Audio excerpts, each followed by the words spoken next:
कालचं जे तमाशा अमरावतीचे कमिशनर ऑफ पोलीसचे कॅबिनमध्ये झाला आणि ज्या पद्धतीने यशोमतीताई ठाकूर माझी नणंदबाई ज्या पद्धतीने तिथे व्यवहार करत होत्या, एक लीडर म्हटल्यानंतर त्यांची जी बोलण्याची भाषा आहे, ज्या पद्धतीने ते शिवीगाळ करत आहे एक सिनियर राज्यसभा मेंबर अनिल बोंडेदादांना, ही काही पद्धत एक लीडरला शोभण्यासारखी नाहीये। कधी खासदाराला धक्के मारणे,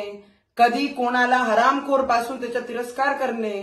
मला असं वाटते लोकशाहीमध्ये आपले आपले मत मांडण्याचा सगळ्यांना अधिकार आहे,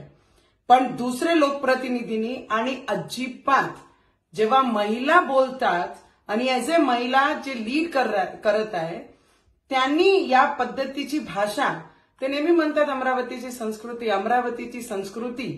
कोणाला शिवीगाळ करणं नाही। पहिले नणंदबाईंनी हे समजून घ्यावे की आपले मत मांडण्याचा एक पद्धत असते, पण कधी खासदाराला धक्का देण्यापासून एक सिनियर राज्यसभा मेंबर, तुम्हीही मंत्री राहिलेले आणि हे सुद्धा अनिलदादा बोंडे सुद्धा मंत्री राहिलेले आहे, पण तुमची बोलण्याची भाषा हा पूर्ण अमरावतीने पूर्ण महाराष्ट्र पाहत आहे की एक बाईची बोलण्याची पद्धत कशी असते आणि अहंकार कशाचा आहे। नणंदबाईला माझा प्रश्न आहे,